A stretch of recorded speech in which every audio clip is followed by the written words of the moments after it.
Oval Office again. Joining me right now as we wait for the President of the United States, Fox News contributor Deneen Borelli. We have former Ohio State Senate Minority Leader, Democrat Capri Cafaro, and presidential historian Doug Wead. It's great to have you all here. I'm going to start first with Doug because this has been a presidency really unlike any other. This president has had a kind of popularity with these crowds filling these stadiums unlike any other. We've seen people waiting outside there for days. They waited outside despite some pretty bad rain there in Florida today. What is it about him that makes him so different, that makes these crowds respond the way you're seeing there as they cheer right now? Wow, he's really a professional.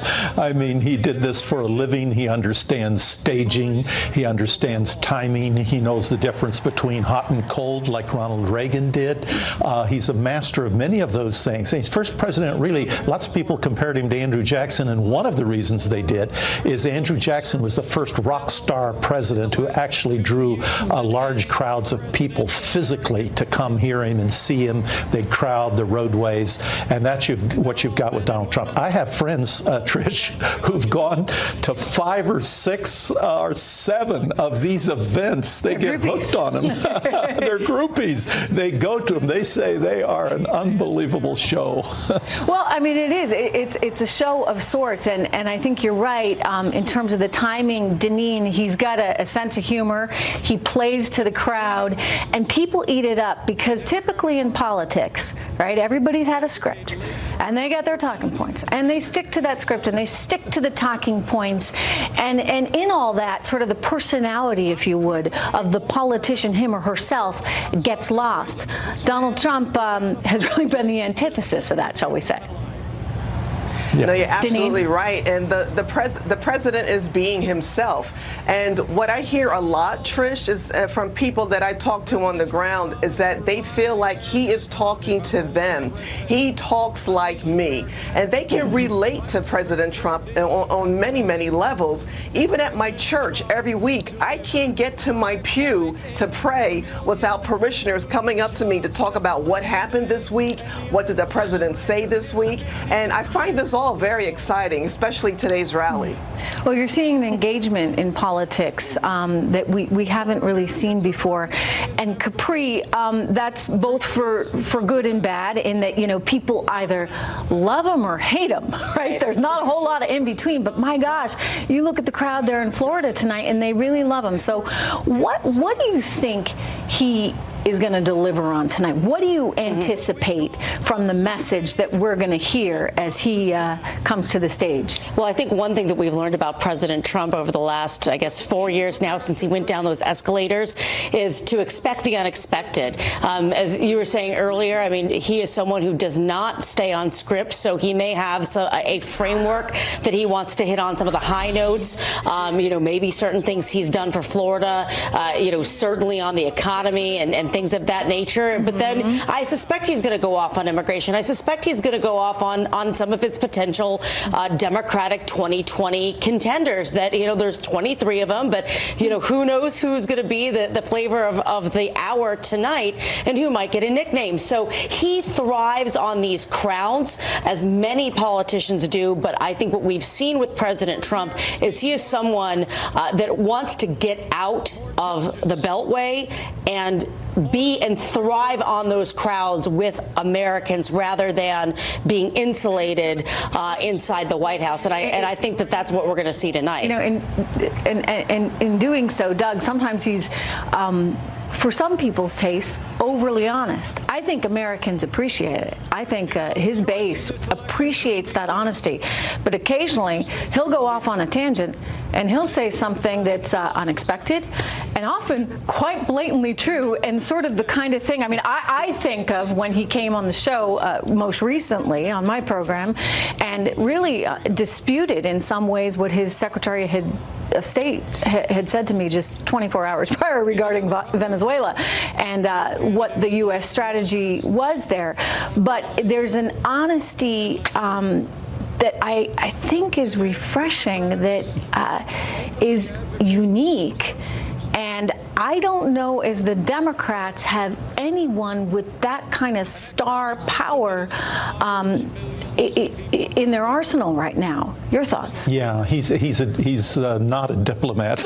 but we like that, right? As America, occasionally, I mean, look, I get it, and sometimes people, the president should be a certain way, but it's really unique and refreshing and honest and real. His raw edges are reassuring. Jared Kushner said to me at one point, someday Americans are really going to miss Donald Trump. They're going to say, we need someone like Donald Trump. Remember him? He would speak the truth. But he's accomplished some remarkable things, and he's kept promises, and presidents don't do that. Tonight. I mean, 6 presidents saying they'd move the embassy to Jerusalem. They didn't do it. 7 presidents would have cut off their right arm for energy independence, and they couldn't get it. And the social engineers for years tried to bring the disenfranchised poor people into the mainstream of the American dream. He's given them jobs, so he's got a pretty remarkable record. Look, I mean, the economy, Deneen, has really performed.